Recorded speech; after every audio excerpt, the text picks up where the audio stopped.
Apreciados amigos, un saludo cordial una vez más con ustedes, el pastor Luis Aguiluz. Queremos en esta oportunidad llevarles a reflexionar en la necesidad que tenemos de la oración.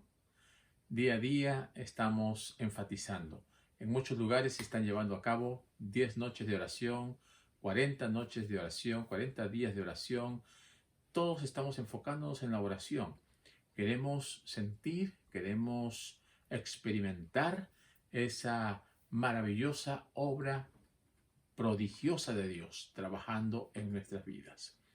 La oración viene acompañado del poder de la mano poderosa de Dios. La oración que nosotros elevamos hasta el trono de gracia es contestada cuando Dios conoce el corazón sincero, cuando Dios ve que nosotros estamos siendo transparentes, cuando nosotros nos descubrimos delante de Dios. Y de esta manera Dios contesta, porque Dios es un Dios de amor, es un Padre amoroso. Por esta razón, quisiéramos en esta oportunidad, una vez más, ir a un personaje del Antiguo Testamento. Hoy día quiero llevarles a la experiencia de David. David es un hombre que llegó a ser rey de Israel y que Dios lo utilizó poderosamente. Pero también, como nosotros recordamos, David tuvo sus caídas, tuvo sus errores. Y cuando estaba un día allí sin ganas de cumplir sus responsabilidades de rey, dice la Biblia que aconteció al año siguiente, en el tiempo en que salen los reyes a la guerra, que David envió a Joab y con él a sus siervos y a todo Israel, y destruyeron a los amonitas y sitiaron a Rabá, pero David se quedó en Jerusalén. David no fue a cumplir su responsabilidad de rey como lo hacían todos los otros reyes o como debería haberlo hecho él en esta oportunidad. Él se quedó y esto lo llevó a caer en una tentación, posteriormente en un pecado tremendo. Él llegó a tener una experiencia sexual con una mujer casada. Él dejó embarazada a esta mujer. Para cubrir lo que había hecho, mandó a llamar a Urías y terminó asesinándolo. ¿Qué experiencia más desagradable en un rey, en un ungido de Jehová? Él pensó que nadie se iba a enterar, pero Dios lo sabía, como él. Así que no podía ocultárselo a Dios.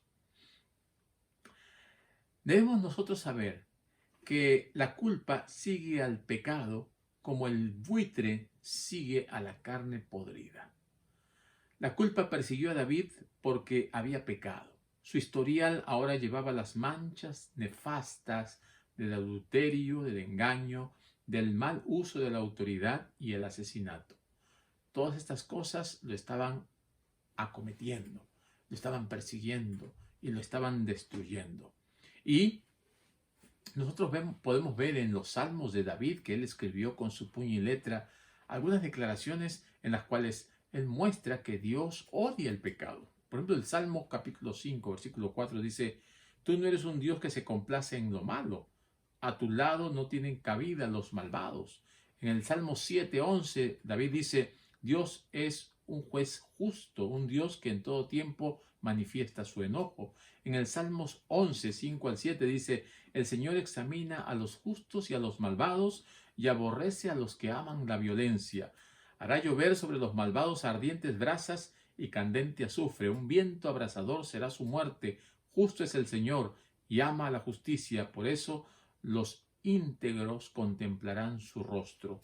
En el Salmo 15 dice: ¿quién, Señor, puede habitar en tu santuario? ¿Quién puede vivir en tu santo monte? Solo el de conducta intachable, que practica la justicia y de corazón dice la verdad, que no calumnia con la lengua, que no le hace mal a su prójimo, ni le acarrea desgracia a su vecino. Pero el Señor se ríe de los malvados, pues sabe que les llegará su hora, pero acabará con la descendencia de los malvados.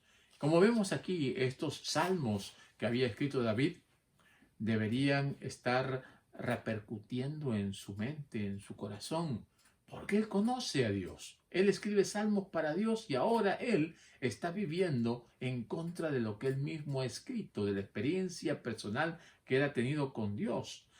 David vivió un tiempo de intensa agonía, sintiendo su culpa. Nosotros tal vez no podemos entender en su plenitud, pero la Biblia trata de mostrarnos lo que David estaba sintiendo y cómo esta culpa lo estaba excluyendo y lo estaba alejando de la presencia de Dios. David pasó por un momento bastante angustiante. David describió la agonía de esta experiencia de la siguiente forma. En el Salmo 6, por ejemplo, dice: desfallezco, un frío de muerte recorre mis huesos, angustiada está mi alma, cansado estoy de sollozar, toda la noche inundo de lágrimas mi cama, mi lecho empapo con mi llanto. Luego escribió en Salmos 32, mientras guardé silencio, mis huesos se fueron consumiendo por mi gemir todo el día. Mi fuerza se fue debilitando como el calor del verano, porque día y noche tu mano pesaba sobre mí.